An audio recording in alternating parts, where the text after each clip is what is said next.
Üniversitemize bir değer katacak olan yeni MR cihazımızın açılış törenini yapıyoruz.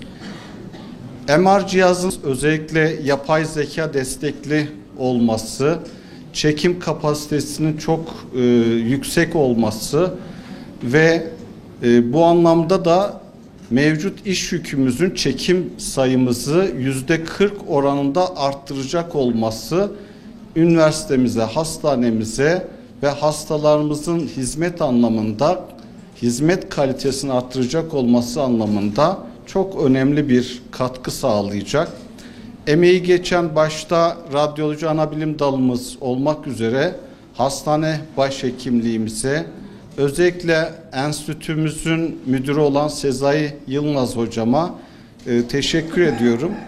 Bu üniversitemize gerçekten bir değer katacağı için de mutluyuz. Hayırlı uğurlu olsun. Bismillah.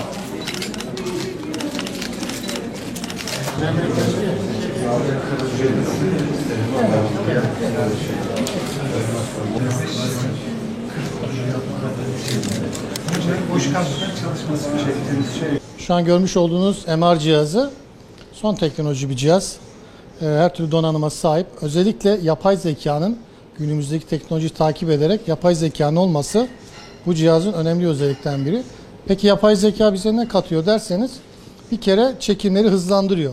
Hasta bir kere daha az süre kalacak içeride. Bu hasta konforunu gerçekten arttıracak. İkincisi görüntü kalitesini çok yükseltiyor yapay zeka. Üçüncüsü çeken teknisyen arkadaşlarımıza rehberlik ve kılavuzluk görevi yapıyor.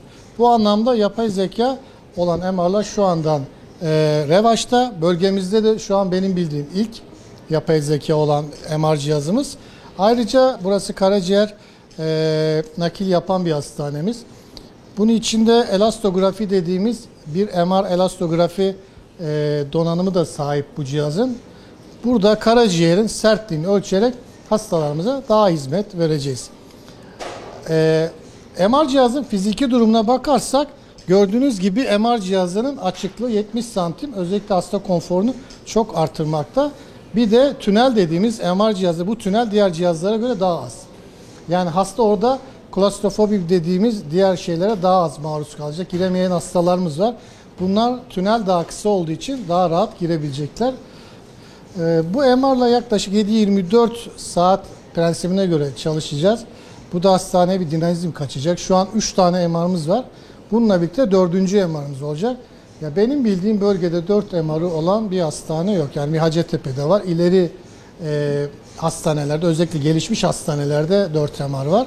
Bölgede ya da Güneydoğu, Doğu Anadolu'da benim bildiğim yok 4 tane MR. Ortalama bir 45 sayıda bir hasta çekmeyi düşünüyoruz 7-24 esasına göre. Tabii biz özellikli çekimler yapıyoruz burada. Şunu söyleyeyim, karaciğer nakli olduğu için hastanesi bir karaciğer nakli ortalama 45 dakika 1 saat sürüyor. Çünkü özellikli çekimler yapıyoruz.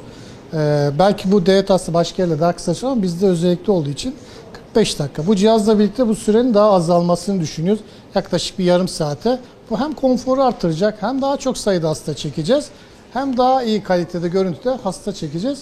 Yani bu hastane hizmet kalitesini artıracak. Tabii bunda da hem ilimizdeki hastalarımız hem de bölgemizden gelen hastalara daha hizmet vereceğiz. Yani bunun onurunu yaşıyoruz ve sizin de geldiğiniz için çok teşekkür ediyorum. Tamam, gelebilirsiniz. Çok hızlı yürüme, yavaş yürü.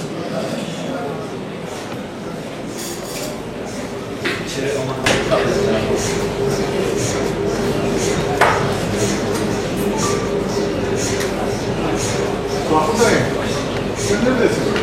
Neredeyim?